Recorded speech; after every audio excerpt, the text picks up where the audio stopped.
reaction niya, walang iba, kundi magpatuloy sa kanyang ginagawa na kung saan merong passion.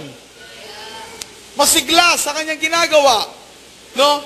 I hope and pray, you know what, sa bawat ginagawa natin, sa anumang mandato, na binubuksan ng Diyos sa buhay ng bawat isa sa atin, sa pinakikita ng Diyos na dapat natin lakaran, masigla tayo, or we have the passion, para gawin ang mga bagay nito for the advancement of the kingdom of God. Amen. I hope and pray na hindi nyo sa akin sasabihin 50-50. Once na tinanong ko kayo, kamusta na kayo? 50-50. Amen? How are you now? 50-50. I hope and pray na hindi yan ang sasabihin nyo sa akin. Why? Listen to me. If you have the Spirit of God in your life, listen, anumang kasinungalingan ng iba to sa iyong kapaligiran ng kaaway, still, you have the passion to finish the work. Same what happened to Nehemiah. I'm opening these things to you para sa makita niyo kung saan hinuhugot ni Nehemiah na lingkod ng Diyos, kung ano, kung saan hinuhugot ng lingkod ng Diyos na ito, ang kung bakit siya nakakagawa ng mga ganito. Amen. It's because, to be honest with you, meron at meron kang paghuhugutan. Is that right? Hindi mo pwedeng hugutin yon kung kanino man. Ang dapat mong paghugutan, your source. Who is that? God. Amen. That's why masasabi mo, God is in control. Why? It's because He is your source of everything. Malinaw po ba tayo? Nagkakaunawaan po ba tayo?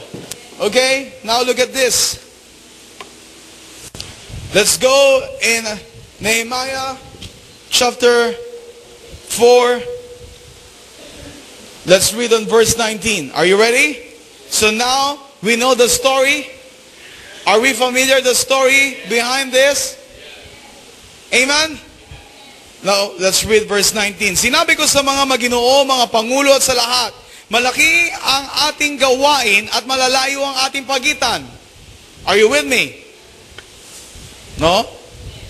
Kaya tuwing maririnig ninyo ang tunog ng trumpeta, magsama-sama tayo at ipaglalaban tayo ng ating Diyos.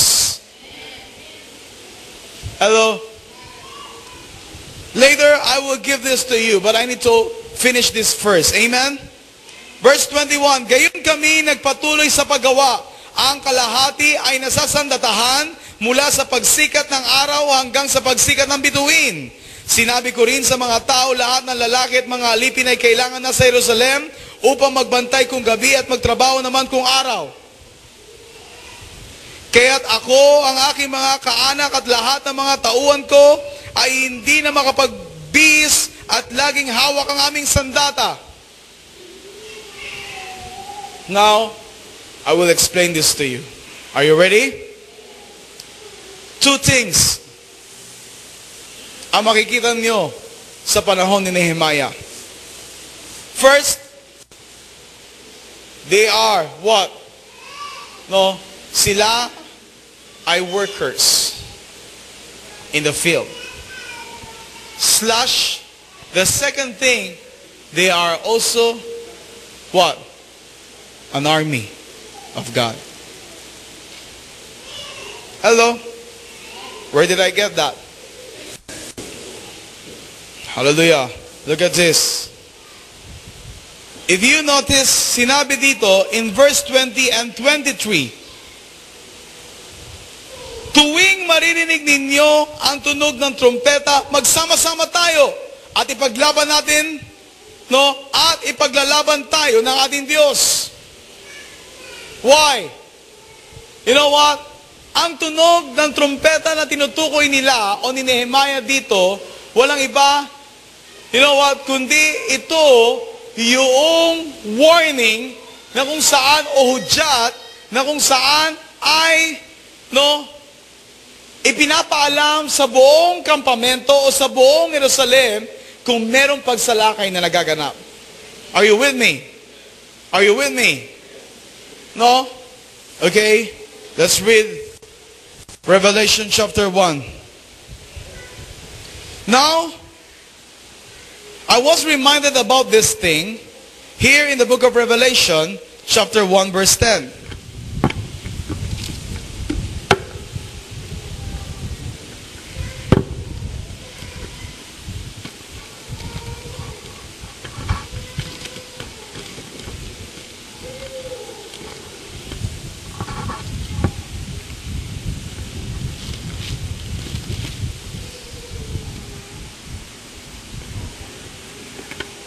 Are you ready?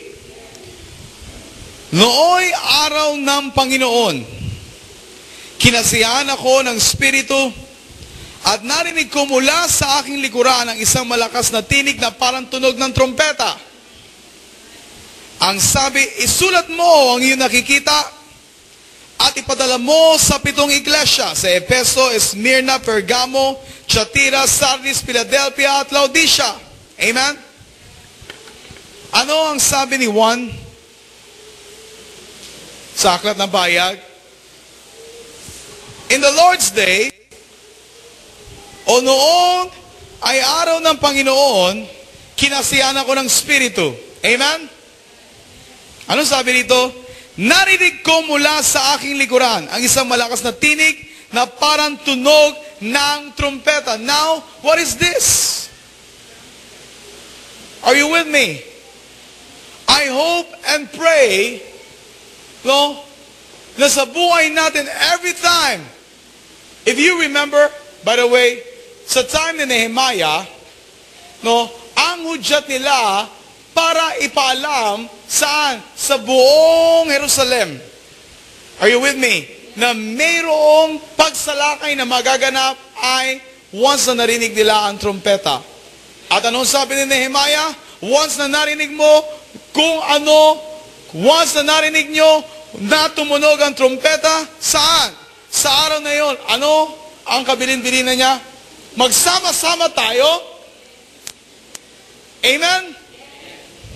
Amen? Why? At anong inaasahan nila? Maniwala tayo na tayo ipaglalaban ng ating Diyos. The reason kung bakit sila magsasama-sama, why? First, no, ipinakikita nila saan? Sa kanilang kalaban, you know what? Hindi kayo pwede na basta na lamang papasok. Why? It's because kung meron mang maninindigan dito, kami yon. That's why nagsasama-sama kami bilang isang katawan at umaasa kami, gano'n man kayo karami, kayo ay hindi uubra sa amin. Why? Dahil ang Diyos ang siya magtatanggol sa amin. Amen. Did you get this? No? Now, in the book of Revelation, let me explain this to you. In the book of Revelation, chapter 1, verse 10, araw ng Panginoon noong kinasiyahan ako ng Espiritu at narinig ko mula sa aking likuran ang isang malakas na tinig na parang tunog ng trompeta. The same. Sa time ni Nehemiah, once na narinig nyo ang trompeta, magsama-sama tayo. Amen. Amen. In the book of Revelation, you know what? Araw ng Panginoon noon, is that right? Narinig niya sa kanyang likuran na parang isang tunog ng trumpeta. Now, what is that? That is the voice of the Lord. Now, sa kanyang narinig na parang tunog ng trumpeta, God's remind me, sa panahon ni Nehemiah, kung bakit trumpeta ang ginagamit nila. Are you with me? Upang sa ganon, at the same time, sila ay magsasama-sama. And at the same time, umaasa sila na ang Diyos ay kanilang kasama. At ang Diyos ang magtatanggol sa kanila. Sa panahon ni Joshua, it's the same. Sabi ng Diyos kay Joshua, lumigid kayo sa loob ng 7 araw. Are you with me? Sa Jericho. At habang lumiligid kayo, ang mga saserdote ay mag-iihip ng kanilang trompeta. What is that? In the Bible, the trumpet, especially in the book of Revelation, is the voice of the Lord. Hello. I'm trying to open up this thing sa inyo upang sa ganun makita niyo nowadays, sa ating kapanahunan, you know what? Literally, we don't have the trumpet already. But what is the voice of the Lord? When we hear the message of the Lord, that is like what? The trumpet of the Lord in our days. Are you with me? Na sa buhay natin, you know what? It is very, very important sa panahon natin na marinig natin kung ano ang mensahe ng Diyos sa buhay natin. And we must pay attention. Once na narinig natin kung ano ang tinig ng Diyos, kung ano ang mensahe ng Diyos sa buhay natin. Why? Listen to me. It's because alam natin, once na ang Diyos ay nagsalita at nangusap sa ating buhay, sa ating kalagitnaan, alam natin na merong mangyayari at magaganap. Do you believe on this? That's why I hope and pray na maunawaan natin, makita natin ang mga bagay na ito sa buhay natin sa ating kapanahunan. Now listen to me. Let me bring this, let me bring you here. Let's go back again. It's the time in Nehemiah chapter 4.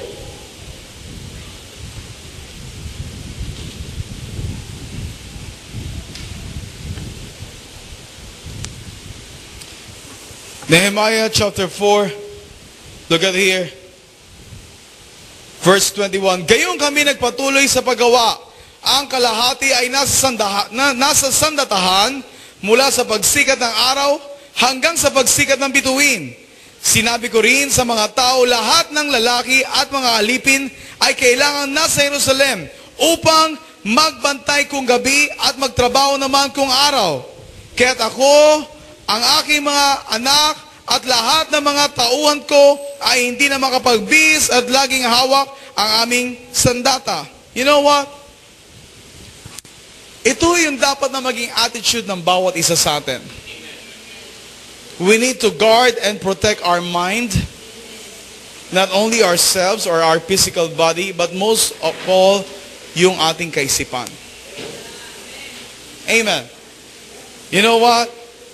Sa ating kaisipan, dapat nakahati ito sa dalawang bagay. First, we are the workers of God. And the second part, we are the army of God. Are you with me? Bakit itong dalawang bagay na ito ay dapat na nasa kaisipan natin? If you remember sa nangyari kay Nehemiah, you know what? Para sa kanya, para siyang hunyango na madali mag-change. Kung ano yung hinihingi ng pagkakataon, yun yung siya. Are you with me? Sa panahon, or like for example, sa umaga, walang pag-atake na gaganap. Listen to me, ano ang nakikita sa kanya? Siya ay kaisa saan? Sa trabahador na gumagawa sa muog. Is that true? Is that true? No? Siya, you know what? Kasama ng kanyang sambahayan at nasasakupan, ay masasabi natin na trabahador ng Panginoon o manggagawa ng Panginoon. But the moment, you know what? Na malaman nila na merong nangyayaring pag-atake, ang kaaway, saan? Sa kanilang nasasakupan. And then it is very